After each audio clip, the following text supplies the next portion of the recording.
Bom, olá a todos, sejam muito bem-vindos ao canal O Refúgio do Conhecimento.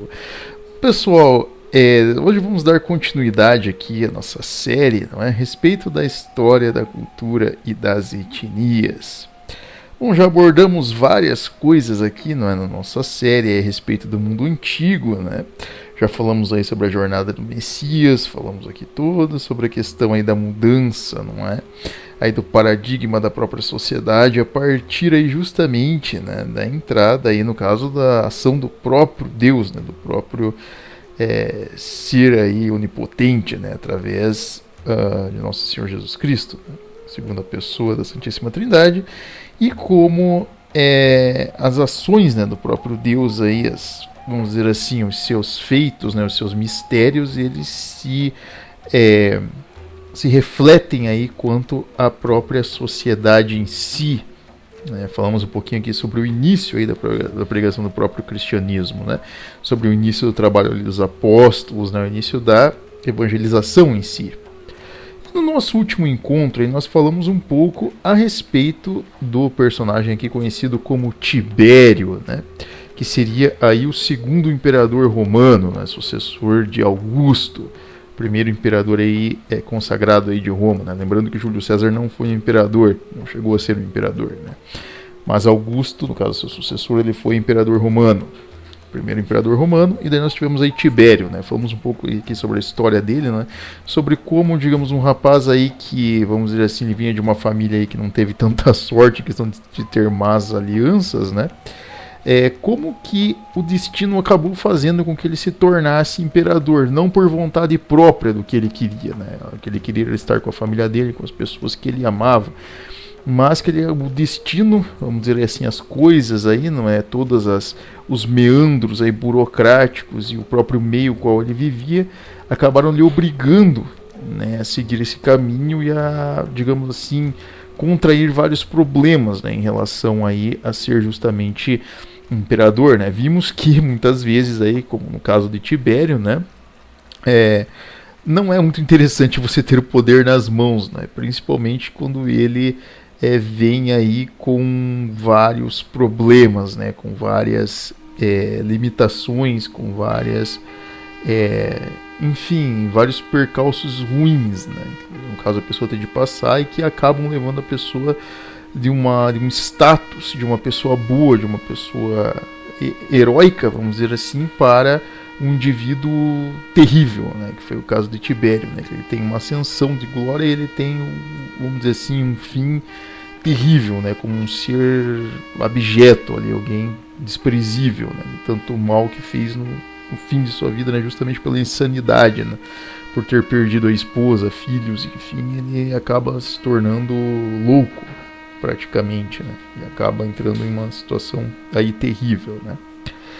E hoje nós vamos falar aí a respeito justamente do resultado disso, né? Quando digamos assim, essa insanidade do Tibério, esses últimos atos terríveis da vida dele vão se refletir nos netos dele, né? Em especial no seu neto mais novo, que vai vir a se tornar aí talvez um dos personagens mais terríveis de toda a história humana, né? Talvez da história romana, pelo menos, talvez um dos dois piores imperadores de Roma, vamos dizer assim, um dos dois mais terríveis imperadores romanos, que vai fazer aí atrocidades, digamos, terríveis, né? Que vai justamente incorporar toda essa podridão que era do falecido avô dele e vai se tornar um ser tirânico, extremamente perigoso, uma pessoa que, vamos dizer assim, ardilosa e que agia por pura psicopatia, né? O famoso, a gente pode dizer hoje aí um psicopata, né? Um sujeito aí com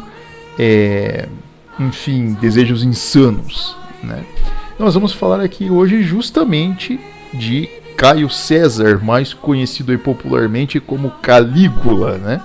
Nós vamos falar justamente dele, o neto aí de Tibério, que vai vir a se tornar imperador romano e talvez um dos piores imperadores aí da história de Roma, um dos piores líderes, vamos dizer assim, da história humana, né? E nós vamos falar por que, né, esse indivíduo ele toma essa situação, ele se torna este ser aí complicado, né? Então, pedimos aí que o pessoal nos acompanhe hoje, né? Deixe um like aqui no canal, se inscreva aí, né, e acompanhe os nossos conteúdos, né? Nós teremos novidades aí futuramente, novas matérias, novos assuntos, né, voltados a diferentes ciências, enfim, a diferentes formas de entretenimento aí, para que o pessoal tenha acesso a maior conteúdo, né? Então estamos aí à disposição de vocês. Então deixem um like aí no canal, sigam aqui as nossas novidades e vamos iniciar o nosso vídeo.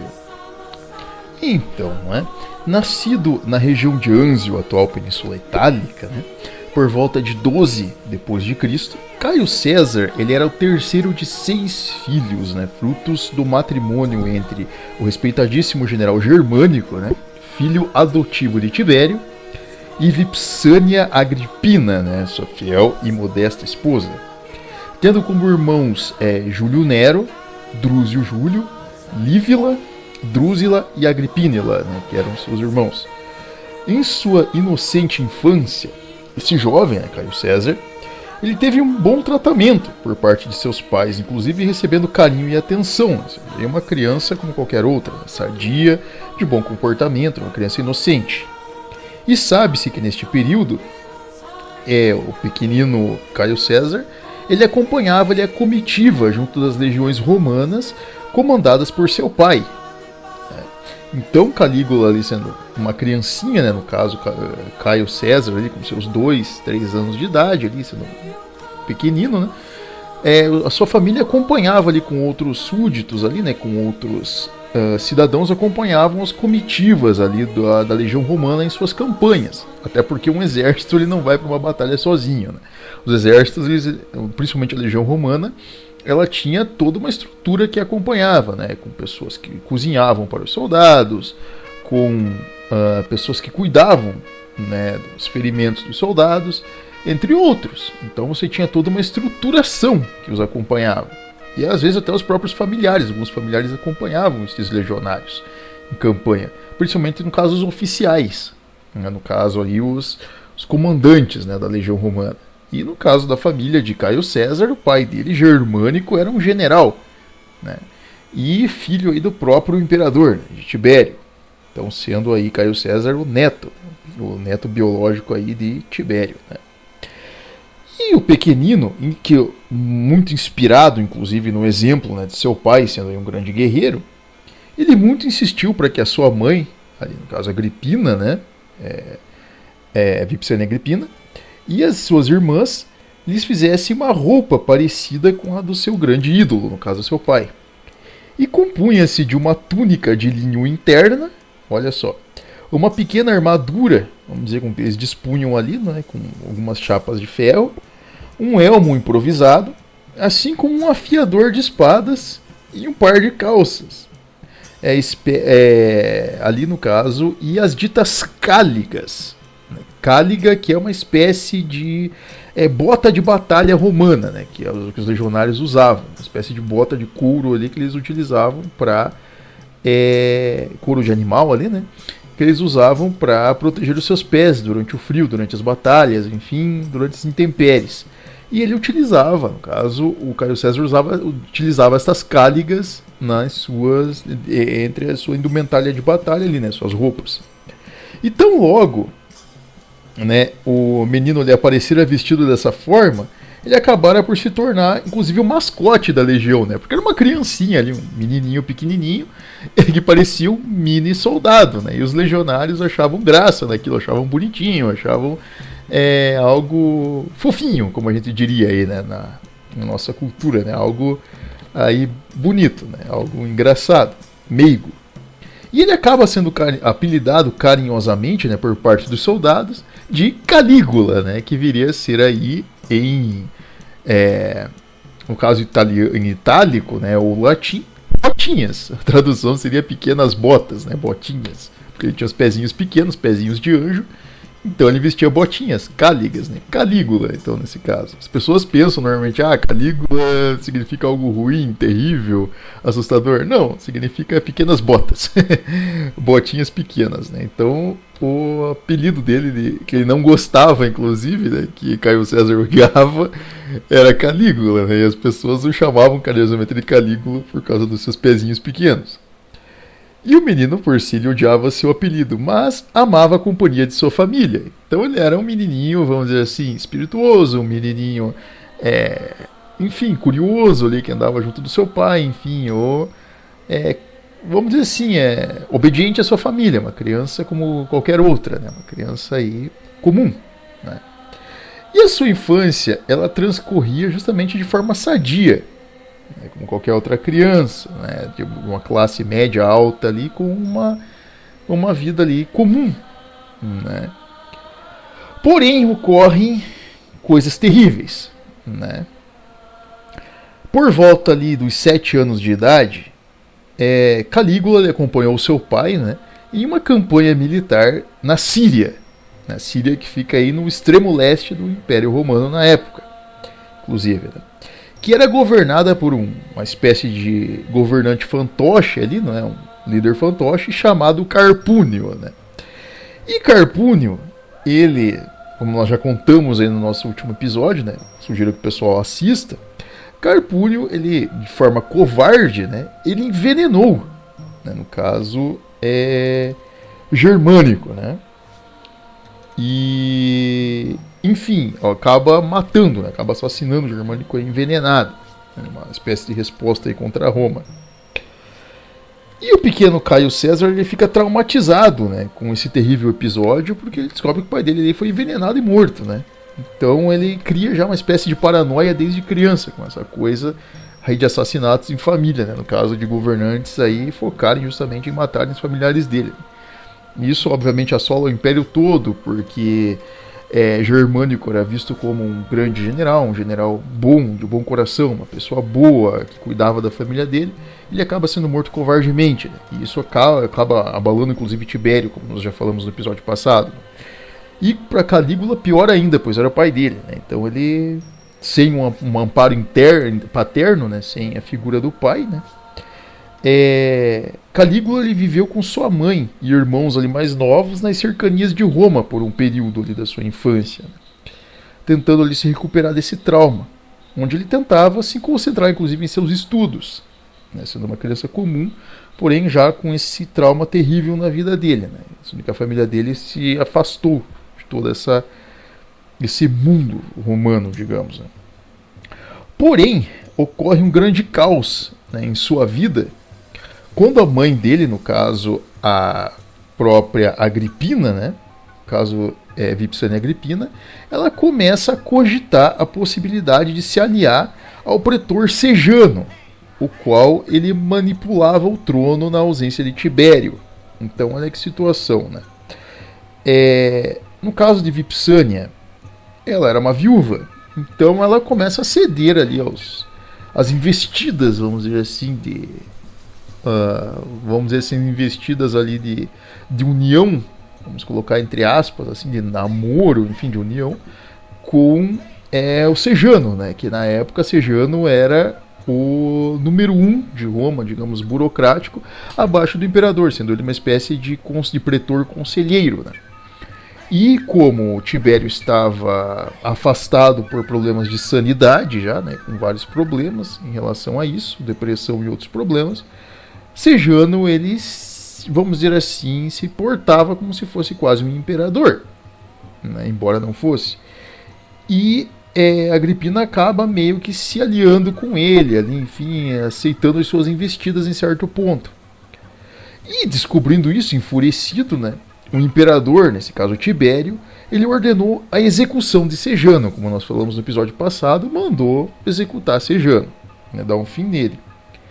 E também, por vingança familiar, ele condena tanto a Agripina quanto os irmãos e irmãs mais velhos aí de Calígula, né, ao exílio em terras distantes, né? Então mandou tanto a Agripina quanto os filhos ali no caso, né, os irmãos ali no caso de Calígula, para o exílio, né? E como Calígula ainda era uma criança, ele não sofreu a mesma pena, mas a mãe dele e os irmãos mais velhos foram exilados, os irmãos e irmãs mais velhos. E aparentemente sozinho e sem família, né, sendo um órfão aí, uma vez que sua mãe foi condenada ao exílio e seu pai já estava morto, né, o menino ele ficou algum tempo sendo tutelado por sua velha bisavó Lívia, por uma velha senhora que não tinha nem mesmo condições físicas ou de saúde para conseguir cuidar de uma criança, né? A qual já estava com a saúde debilitada. Sem opções, né, a anciã acabou enviando o bisneto aos cuidados de seu ensandecido avô Tibério, na ilha de Capri. Então olha que situação complicada. Uma vez em que ele não tinha outros parentes, uma vez em que qualquer outro parente não tinha acesso, digamos, a ele, por questões burocráticas ou de etiqueta, enfim, questão de império, não existia outro familiar que pudesse cuidar dele. E no caso da ausência da bisavó, sobrou apenas o avô maluco, né, o imperador que estava já se auto-exilando, vamos dizer assim, preso na ilha de Capri pela sua loucura. E acabam enviando o neto para justamente estar na companhia do avô neste local terrível. Olha que situação complicada. Então por aí já começa o pesadelo que vai moldar a personalidade desse indivíduo, dessa criança. E pode-se dizer que o período de permanência de Caio César na pequena ilha, em Capri, né, foi impactante para a formação de sua personalidade. Muito mais do que seu primo Gemelo, né, Gemelo que não teve tanta influência por parte de Tibério, mas Calígula sim. Calígula ele foi exposto a todas as bizarrices e atrocidades cometidas por seu avô. Olha que situação terrível. Presenciava cenas de orgias, abusos de mulheres e crianças, quando ele mesmo não era obrigado a participar do ato obsceno. Olha que terrível, que coisa insana e maldosa, cruel. Além disso, ele presenciava as mais horrendas torturas comandadas justamente por seu tutor, né, por Tibério, o louco, né, o insano em sua velhice, né, e a pobre criança testemunhava tudo isso, né. E tais atos grotescos eles foram moldando a personalidade do garoto. Olha que terrível, eles foram moldando a personalidade do pequeno Calígula, o qual desenvolvia traços de excentricidade e sadismo. Então, vamos dizer assim, que ele foi sendo moldado, vamos dizer assim, sendo exposto a todas essas coisas terríveis que foram o pervertendo. Olha, isso a gente pode fazer até um paralelo, inclusive aos dias de hoje, que muitas pessoas insanas tentam fazer a mesma coisa, expor crianças a situações extremas, a situações as quais não deveriam ser expostas, uma vez em que são seres frágeis, né? Você colocar uma criança exposta a coisas terríveis é o mesmo que você condenar um espírito humano a, enfim, a tortura eterna, né? Ali a exposição a coisas terríveis que vão destruir aí a sua moralidade, destruir o seu espírito, destruir a sua saúde mental para o resto da vida. Olha, coisa terrível. E Calígula é o exemplo, vamos dizer assim, o arquétipo perfeito, o exemplo justamente do que ocorre quando uma criança ela é justamente exposta a coisas horríveis. E Calígula ele foi. Desde criança, desde os 7, 8 anos de idade, desde ali o início, final da sua infância, início da sua adolescência, ele foi exposto a isso. Então isso acabou moldando ele de forma terrível, né? E, enfim, com o tempo, este quadro somente acabara piorando ao descobrir que sua mãe havia morrido por doença no exílio. Então olha que terrível, né? Na adolescência ele vai descobrir que a mãe dele acaba morrendo doente lá no exílio, qual ela estava presa com os irmãos dela. E Calígula acaba criando a afeição, e pior de tudo é que Calígula ele acaba criando a afeição e a admiração pelo insano Tibério, pelo maluco do Tibério, assim como fazendo amizades e péssima influência com outros frequentadores da ilha, como seus possíveis aliados. Então, uma vez em que esse garoto ele não tinha contato mais com sua mãe, pois tinha morrido, e seu pai também, uma vez em que ele não tinha mais contato com outras crianças, não tinha contato com pessoas boas, com pessoas ali de boas atitudes, de boa índole, com bons exemplos, ele só estava cercado de pessoas com delírios, vamos dizer assim, delírios de prazeres absurdos, de coisas insanas. Ele estava cercado de pessoas ali, vamos dizer assim, psicóticas. Então ele começa vamos dizer assim, pessoas maníacos, né? Ele estava basicamente ali cercado de maníacos, de indivíduos com essas declinações maléficas. E ele começa a achar, digamos, ou afeiçoar-se com isso, e começa a justamente também começar a ter prazeres com isso. Então isso começa a torná-lo um monstro, tecnicamente falando, né? Já em sua adolescência ele já começa a ter esses sinais, vamos dizer assim, né? dessa coisa terrível, né? Dentro dele. Então ele começa a se tornar o monstro que o avô dele era. Lembrando que Tibério jamais havia sido um monstro antes de sua velhice, porque ele começa a cair em insanidade por causa do assassinato de seus filhos, enfim, ali toda aquela questão familiar, né, que vai transformá-lo no monstro. Mas Calígula ele foi exposto disso desde a infância, ele é exposto a essa maldade. Então ele é moldado, né, como um monstro. Olha que coisa terrível, né?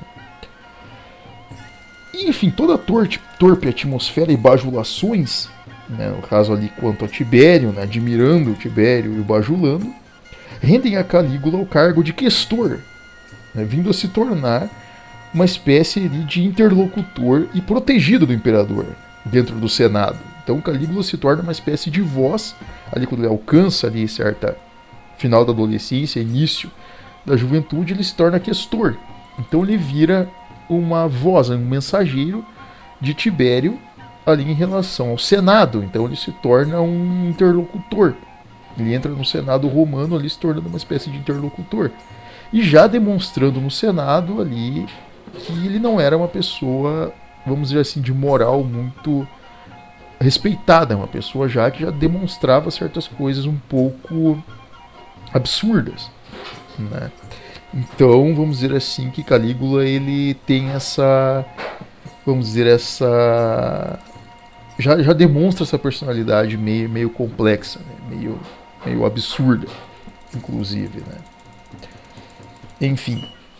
E o que ocorre nesse período, né? Justamente por isso? É neste período que o jovem ele acaba por desposar a frágil garota Júnia, né? Uma união esta qual duraria menos de um ano, pois a mesma morreria durante um parto posterior. Então o que ocorre? Nesse período, Calígula ele meio que conhece uma moça ali, enfim, mesmo tendo todos esses seus delírios, tenta ali ter uma união, talvez política, talvez não, com essa jovem ali, né, inocente, chamada Júnia. Ela vai acabar engravidando de Calígula, mas vai acabar morrendo durante o parto. Então o que ocorre? Calígula ele fica meio que viúvo, né? Meio não, viúvo mesmo. Então isso já por si, vamos dizer assim, piora ainda mais a sua personalidade, né? Torna ainda mais complicado ainda como indivíduo, né? Uma pessoa mais bizarra ainda como indivíduo. E acaba que as alianças obscenas, né, com sujeitos de moral dúbia, tais como Sutório Macro, que era uma espécie de conselheiro do imperador, favorecem Calígula, o tornando favorito à sucessão do trono do império, inclusive talvez mais favorito do que o seu primo, no caso, né, que seria Gemelo. Então Calígula ele já meio que se torna uma espécie de herdeiro, né, do próprio império ali já. Mesmo com toda a sua personalidade complicada, ele conseguia, vamos dizer assim, esconder esse lado maléfico, né, terrivelmente maléfico e psicótico dele, o qual ele escondia da sociedade. Aí até então ele só simplesmente não passava de uma espécie de senador excêntrico, né, de um indivíduo excêntrico ali e, vamos dizer assim, meio debochado, vamos dizer assim, mas não um indivíduo, vamos dizer assim, perigoso, né, na sociedade até aquele momento. E vai ocorrer, né, que com a morte natural ali de Tibério por tenra idade, enfim, né, pela sua loucura ali, né, enfim, ele acaba morrendo. E Sutório prepara ali a tramitação para que Calígula viesse a se tornar o novo líder supremo de Roma. Alguns senadores, alguns ali indivíduos, ali, governantes locais, até pensavam no nome de Gemelo, né, como sucessor. Porém, Calígula já era conhecido por todo o Senado, já era um indivíduo que já tinha uma espécie de carreira política, então ele já meio que era uma figura popular pelas pessoas. Era um sujeito bonito, era aquele jovem vamos dizer, galanzinho, né? Como a gente pega esses galanzinhos de novela hoje de 20 e poucos anos, ele era bonitão, ele era boa pinta, era um indivíduo ali bem apresentável, enfim, então ele era o sujeito que dava certo, né? A pessoa que tinha o marketing correto para ser sucessor aí do império e se tornar um bom, entre aspas, imperador, né? Pela sua imagem, né? Então, Gemello não tinha a mesma imagem, não tinha a mesma personalidade e imagem que Calígula tinha. Então, meio que todas as coisas conspiram para que Calígula venha a se tornar aí sucessor de Tibério, né, como imperador de Roma. Então, olha que situação, né?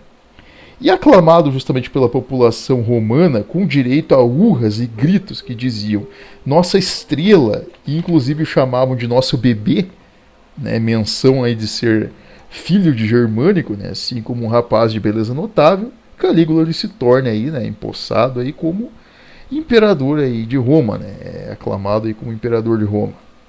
Então olha que situação, né? Até então o pessoal romano, né, a população romana, vê nele ali um rapaz bonito, um rapaz elegante, um cara ali de boa fala, um indivíduo que tinha tudo para ser ali uma pessoa de, entre aspas, assim, de boa índole, né, que as pessoas ainda não conheciam, né? Mas pelo seu histórico era um indivíduo que faria uma boa sucessão ao trono, né? Uma vez que Tibério, no final de sua vida, as pessoas não o viam mais, então elas não tinham como saber o que estava acontecendo, né? Mas enquanto atuava como imperador, Tibério tinha feito um bom reinado. Então as pessoas pensavam, bom, se Tibério for um bom imperador enquanto vivo, talvez Calígula viesse a se tornar um imperador tão bom quanto. Um imperador eficaz, um bom imperador, um indivíduo de boa índole, uma pessoa que seria ali, vamos dizer assim, uma pessoa correta, né? Uma pessoa ali que cuidaria bem da sociedade romana. Então as pessoas o aclamam, né? Eu chamo de nossa estrela, de nosso bebê, de nosso, enfim, nosso superstar, né? O nosso imperador. Né? E sabe-se, né, por relatos, que o primeiro ano de imperalato de Calígula foi de grande alegria por parte dos súditos romanos. Então, olha só, o pessoal gostou do início do reinado dele. Era aparentemente muito, muito bom, muito eficaz, inclusive. De forma generosa, o imperador ele aboliu vários impostos, perdoou dívidas públicas, anistiou os exilados, assim como garantiu justas aposentadorias a legionários com idade mais avançada. Então, olha só, garantiu aposentadorias, trouxe, vamos dizer assim, concedeu ali anistia a pessoas que haviam sido exiladas, pessoas perseguidas, enfim, aboliu impostos. Então a sociedade via nele um indivíduo que, um bom reformador, um indivíduo que traz boa nova, que traz coisas boas, né? Que, enfim, está preocupado com a população. E de fato, no início ele demonstrava isso.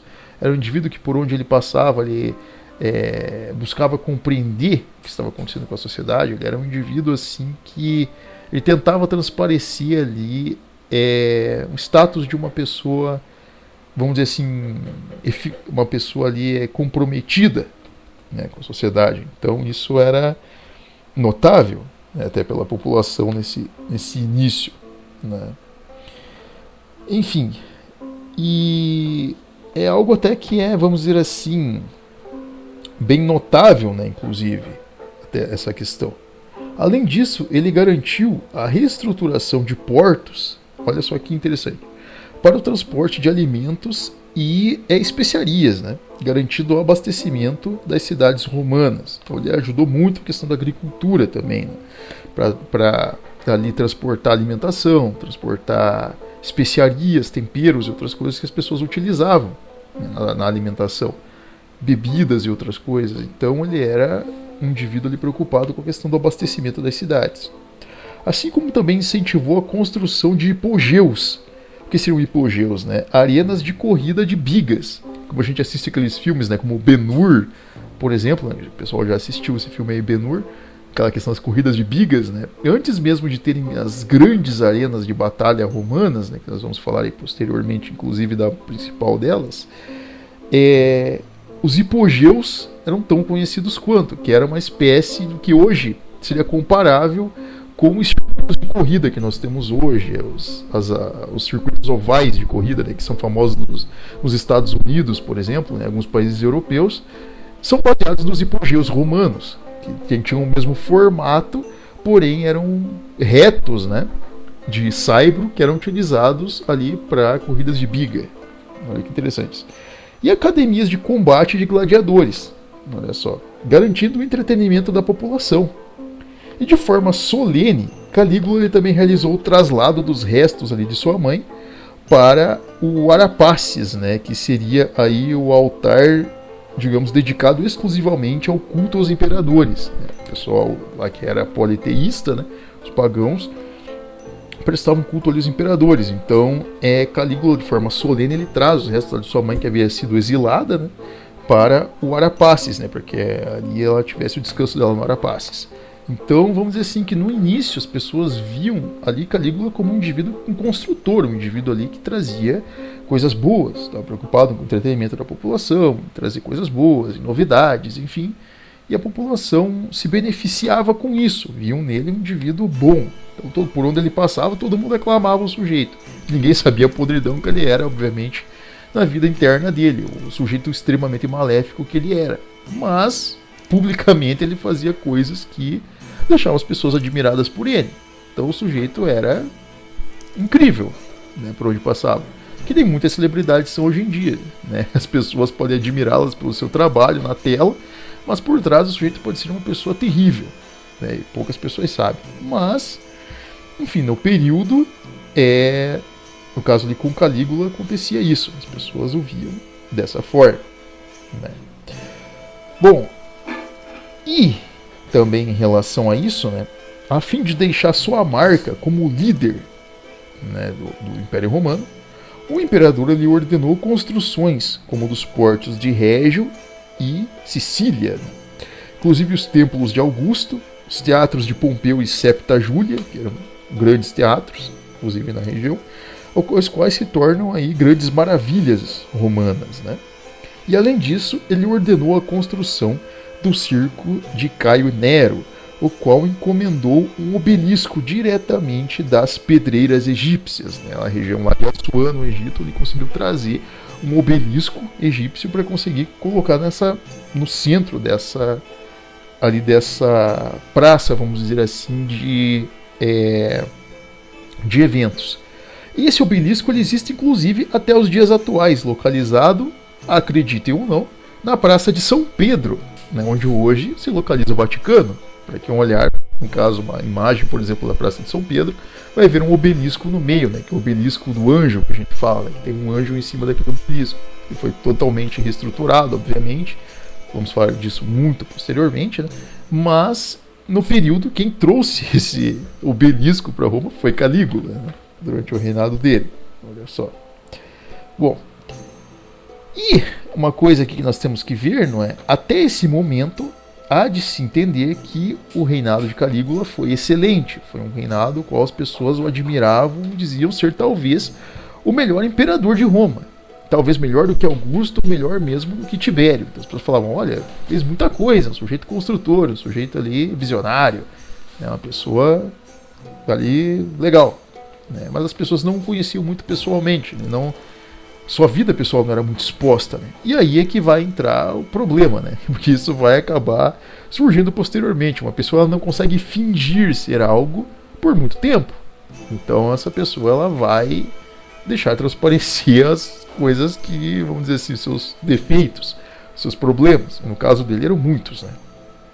E porém diz os ditados, né, que após a bonança vem a tempestade, né? Ou depois da tempestade vem a bonança, mas em oposto. Depois da bonança viria a tempestade. Tamanhos gastos públicos, né? Porque obviamente todas essas obras como portos, praças de entretenimento, hipogeus, arenas, teatros, lojas e outras coisas começam a pesar. Isso tem gasto, né?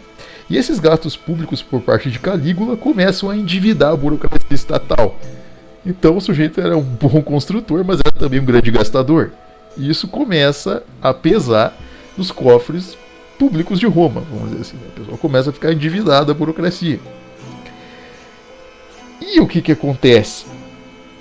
Como Calígula era um jovem inconsequente e psicótico ainda da cabeça para piorar, né? Para tentar livrar as costas, vamos dizer, dele, assim, né, dos gastos, de toda ali a gastança dele, enfim, de não querer prestar contas ou responsabilidade do que ele tinha feito, o jovem imperador ele começa a acusar alguns senadores oligárquicos ali, opositores dele, de cometerem extravagâncias. E pior de tudo, ainda por cima confiscando os bens desses senadores, ou até mesmo os executando por uma suposta corrupção. Então ele começava a acusar ali oligarcas, indivíduos de famílias ricas de Roma, de que estavam gastando dinheiro, quando era ele, na verdade, o grande gastador, né? Então ele começa a acusar essas famílias de serem extremamente gastadoras e algumas inclusive corruptas. Então ele começa a perseguir essas famílias ali, confiscando bens deles para, entre aspas, saldar essas dívidas públicas. E ao mesmo tempo, os que ele achava que eram opositores muito ferrenhos, aproveitavam e mandavam executar. Até esse momento o povão estava comemorando, falando, pega os corruptos mesmo, resolve o problema deles. E não é errado você, digamos, aplicar a justiça, né? Estamos falando aqui de justiça contra corruptos, contra indivíduos que não têm moral boa, né? Corrupção, pessoas aí que não prestam, pessoas que, enfim, vamos entrar nesse contexto aqui, não é o momento disso, mas que precisam receber o rigor da lei, o que muitas vezes não recebem. Mas no período dava-se o jeito, né? E óbvio, poderiam até existir alguns oligarcas no período que eram realmente corruptos, indivíduos ali que desviavam dinheiro, enfim, que no caso, na época era ouro, né, ganhos e outras coisas, resgates para as suas famílias. Mas, nesse ponto, quem estava realmente sendo ali o gastador era Calígula, né? Só que ele acusava os outros e os perseguia nesse caso. Mas o povo achava que eram corruptos, todos eles, então aclamava, né? Achava que isso era o que estava sendo certo de ser feito, né? E em contramão aos seus primeiros atos, Calígula ele começa a cobrar impostos abusivos e absurdos, desde cotas de arrecadação em prostíbulos e casas de banho, até mesmo em casamentos e pedágios portuários. Tais medidas causaram a fome e a pobreza de muitos súditos, os quais já desconfiavam da conduta do jovem líder. Então o que acontece? Já que ele tinha gastado muito e não tinha de onde tirar esse dinheiro, ele começa a cobrar imposto em tudo que era lugar. Se o indivíduo fosse cobrar, obviamente como hoje, né, nós precisamos comprar certos produtos, tinha impostos, como sempre teve, porém ele começa a alocar impostos os quais não deveriam existir. Ele começa a cobrar dívidas absurdas, começa a cobrar moratória de dívidas absurdas e perseguir pessoas ali que tinham alguns bens ou a mais que pudessem, digamos, ajudar a saldar as dívidas públicas. Então, ele começa a ter uma política muito de mão de ferro nesse ponto. E imagine, até quando as pessoas ali, na época não existia a questão de casamento como nós conhecemos hoje, isso é diferente, mas existiam espécies de uniões ali que as famílias faziam. E se a família fizesse uma união ali entre um casal, tinha que pagar imposto também dessa união. Então todo mundo tinha que pagar imposto para Calígula. E o rapazinho começou a ficar sendo mal visto pela sociedade, o qual já enxergava nele ali um sujeito ali meio agressivo, uma pessoa já um pouco desmedida, né? Então a sociedade já começa a ficar vendo ele com maus olhos ali, os cidadãos romanos, a população já começa a ver ele, opa, o sujeito não é tão bom assim, já... Ele não é aquele bebezinho que a gente achava que ele era, não. O sujeito é meio barra pesada, é meio trash, meio punk, sabe? O sujeito meio perigoso ali, né? Então, o cara já era mais... E o povo começa a ver que ele é meio perigoso. O sujeito não é tudo aquilo. Enfim. E é também nesse período que Calígula ele contrai uma estranha doença, que até hoje as pessoas os relatos históricos não batem. Os historiadores não conseguem entender, os próprios historiadores da época não conseguiram entender essa tal doença. Foi uma espécie de afastamento que Calígula teve por um período. Mas sabe-se que esse afastamento só piora a personalidade dele. Ele começa a se tornar cada vez mais, a transparecer mais essa psicopatia dele, esses traços de sadismo dele, de aí de prazeres com coisas horrendas e bizarras, né? Enfim. E após essa recuperação desta dita comorbidade, a personalidade do jovem muda completamente. Muito mais cruel e extravagante, ele costumava agredir pessoas sem causa justificada, deleitando-se com o sofrimento alheio. No Senado, ele tratava os senadores como palhaços em um circo. Dentre todos, fazia chacota inclusive com seu próprio tio, né, um dos seus tios, né, que era o debilitado Cláudio, né, que era um pobre coitado de um sujeito que tinha tiques. Era uma pessoa ali que era um pouco desconjuntado, vamos dizer assim, não era o sujeito mais bonito do mundo, então ele fazia troça e chacota com todo mundo. Ele era um sujeito que ele humilhava mesmo, não era aquela coisa que a gente brinca, né, nos dias atuais, a pessoa que é zoeiro, que faz brincadeirinhas inocentes, né, ou bobinhas, às vezes um pouco de mau gosto, mas toleráveis. Não, ele era o sujeito bullying mesmo, ele era um sujeito assim, vamos dizer assim, intransigente, era um sujeito que ele fazia mal para as pessoas mesmo. Então, fazia ali, humilhava publicamente as pessoas, né? E os alvos favoritos dele eram justamente algumas oligarquias romanas, inclusive representadas por um indivíduo chamado Horácio Quereia, né? No caso Quereia, e pelo seu tio, né, Cláudio, que eram os dois ali alvos favoritos dele dentro do Senado, de chacotas, enfim, humilhação. O próprio público em si, quando ele saía pelas ruas, às vezes ele fazia troça, humilhava, enfim, perseguia as pessoas. Ali, digamos assim, agia de forma, vamos dizer assim, duvidosa com as mulheres, vamos dizer assim, ali, como é que a gente pode dizer assim, de uma forma não tão ruim aqui pro vídeo aqui, mas vamos dizer assim, se aproveitava das mulheres, vamos dizer, das ruas, vamos dizer assim. Ele era um sujeito se tornou pervertido, vamos dizer assim, num termo talvez leviano, né? Pervertido num termo leviano, senão muito pior do que isso. O sujeito era assim, uma moral completamente grotesca. Então as pessoas começam a ver já nele não só um sujeito rebelde ali, ou agressivo, um mau governante, mas um sujeito não presta mesmo, uma pessoa terrível. Então ele começa a transformar ali a cidade de Roma, já não é mais um lugar ali muito, vamos dizer assim, limpo, né, nas mãos dele. Então ele começa a fazer coisas absurdas, né? E a sua loucura, ela também se estendia às províncias do Império, onde obrigava seguidores de cultos estrangeiros a adorá-lo como uma divindade. Olha que situação. Então, quando você pegava, por exemplo, a região ali dos Trácios, por exemplo, que tinha uma cultura diferente, uma crença diferente, ele os obrigava a prestar cultos a ele, como se fosse uma divindade. Ele chegou ao ponto de cogitar colocar dentro do templo de Jerusalém, né, o templo judaico, na época que ainda existia ali, né, no caso da Judéia, na região da Judéia, de obrigar os judeus a prestarem culto a ele, e não a Deus. Então olha que coisa absurda, ele queria que as pessoas prestassem culto a ele como se fosse uma divindade. E no caso ali o Macro, né, que era ali o seu braço direito, vamos dizer assim, né, meio que o persuadiu a não fazer isso, e ele desistiu, vamos dizer assim, no período da ideia de colocar uma estátua dentro do templo de Jerusalém. Mas ele tinha essa loucura, vamos dizer assim,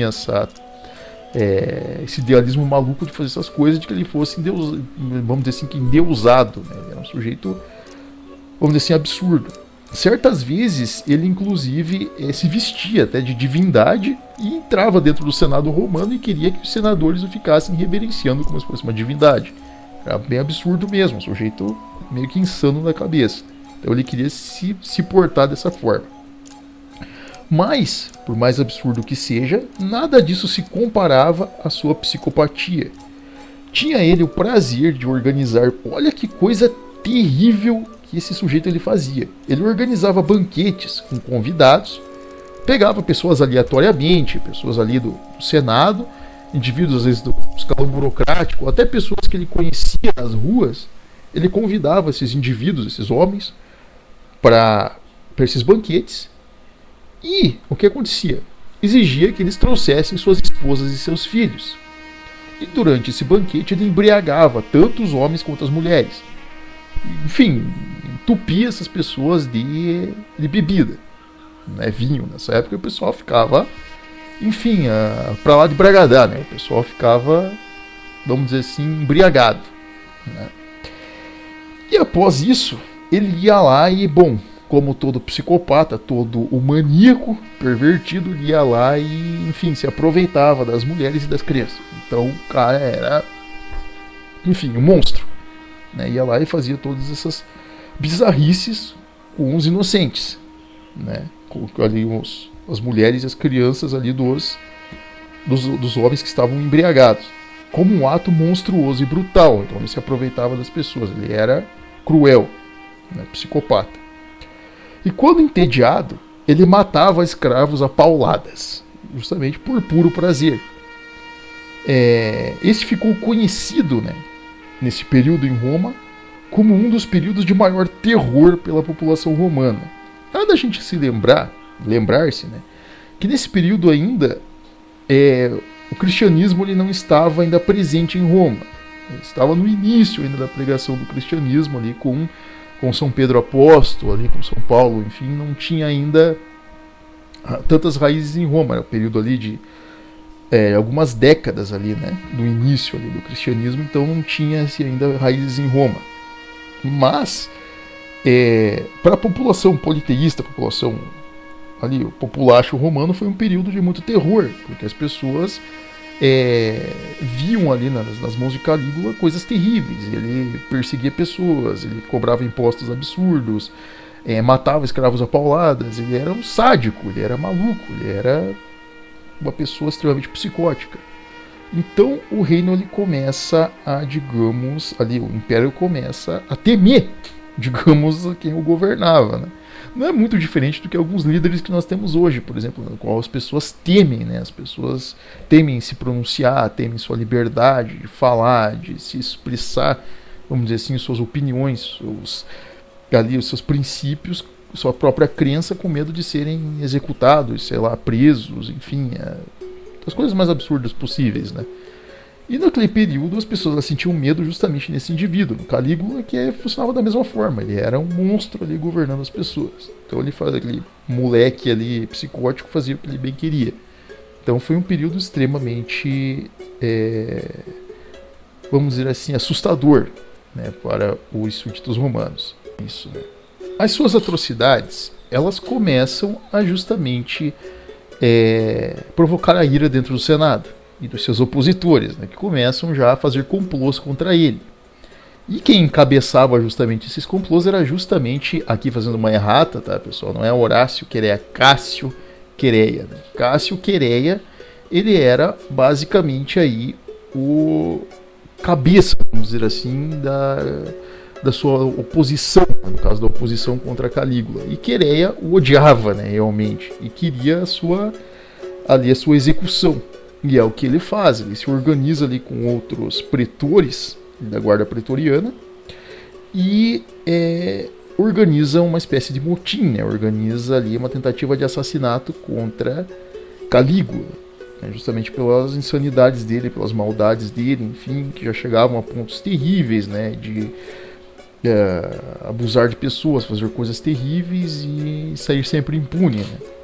As pessoas começam a querer o fim disso e planejam ali a chance que eles tinham de conseguir se livrar daquele monstro, né? E alguns senadores também espertinhos, vamos dizer assim, né, o pessoal sempre corrupto, né, os oligarcas corruptos, ali queriam a restauração da república, né, uma vez em que o Calígula foi o grande exemplo do mal que poderia ser na mão de um único indivíduo, vamos dizer assim, que na verdade isso não é real, né, na questão de quando uma pessoa ela é preparada, né, para se estar naquele trono, né. No caso de Calígula, ele nunca fora preparado enquanto criança, enquanto vivo, né, enquanto ali neto do próprio ex-imperador, no caso Tibério, né. Calígula ele não fora preparado para ele ser um imperador, muito do contrário, ele viveu a vida inteira só vendo coisas terríveis. Então a cabeça dele era um circo de horrores, É um indivíduo terrível. Então ele não fora preparado para isso. E o Senado se aproveitara disso, queriam obviamente restaurar a República, né?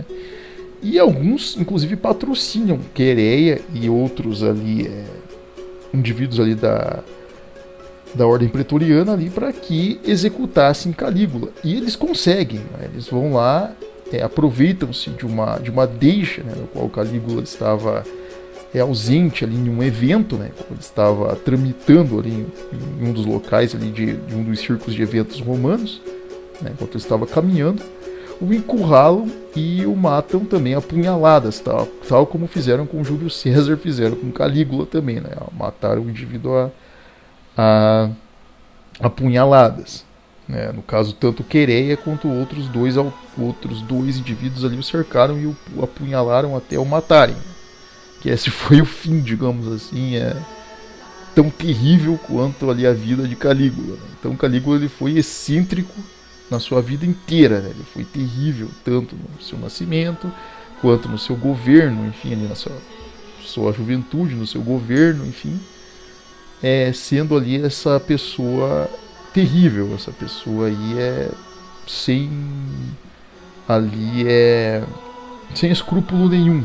Um indivíduo que ele se achava ali, vamos dizer assim, o centro das atenções na questão de que seus desejos mais terríveis, né, suas insanidades mais terríveis, elas fossem atendidas.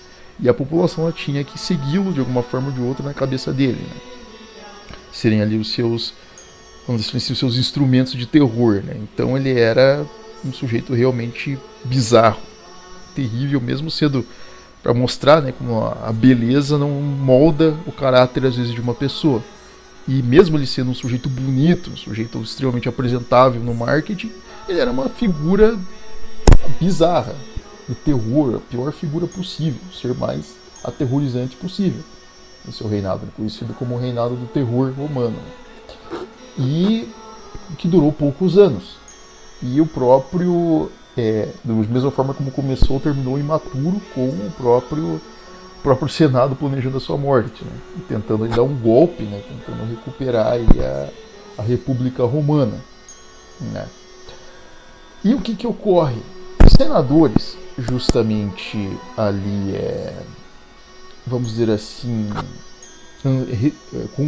ali ansiosos, né, para conseguirem recuperar esse poder da República para eles queriam a aprovação, digamos, da população.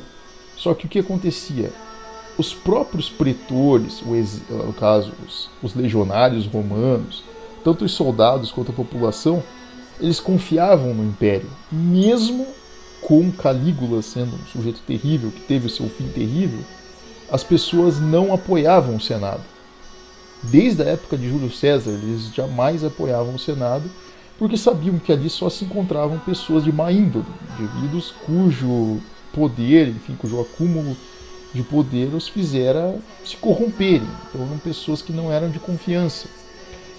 E o Senado começou a ver que isso não estava dando certo e começou a pressionar justamente os indivíduos que tinham matado Calígula a se entregarem, a, enfim, confessarem seu crime, enfim. E Quereia não queria, vamos dizer assim, abrir mão disso. Quereia não queria ser responsabilizado por isso. E, num ato de desespero, ele começa a ordenar que ali os seus legionários subordinados matassem os familiares de Calígula. No caso, a dinastia Juliana, né, a dinastia ali de César, né, que eles matassem ali os familiares para que não tivesse um sucessor no Império, que a República fosse de alguma forma restaurada, agradasse a República e calasse a boca da população. E de fato, eles conseguiram inclusive matar ali os familiares mais próximos ali de Calígula. Porém, inclusive ali pessoas que eram favoritas à sucessão do trono. Só que por um acaso do destino, eles não conseguiram encontrar um sujeito, a pessoa que menos as pessoas poderiam imaginar que poderia se tornar imperador, uma pessoa que poderia estar na linha de sucessão, que era o pobre coitado, decrépito, doente Cláudio.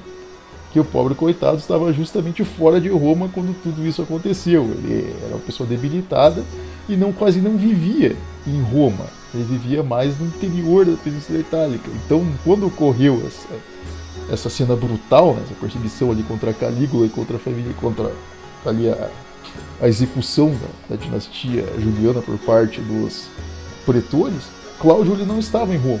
Então ele foi justamente o sujeito premiado, vamos dizer assim, pelo destino com a sucessão do Império, que é algo assim incrível, né?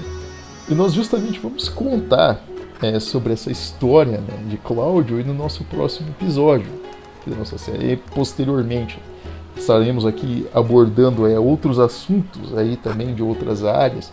Estaremos falando aqui sobre outras questões aqui voltadas à história em outras regiões do mundo, né? Em outras culturas.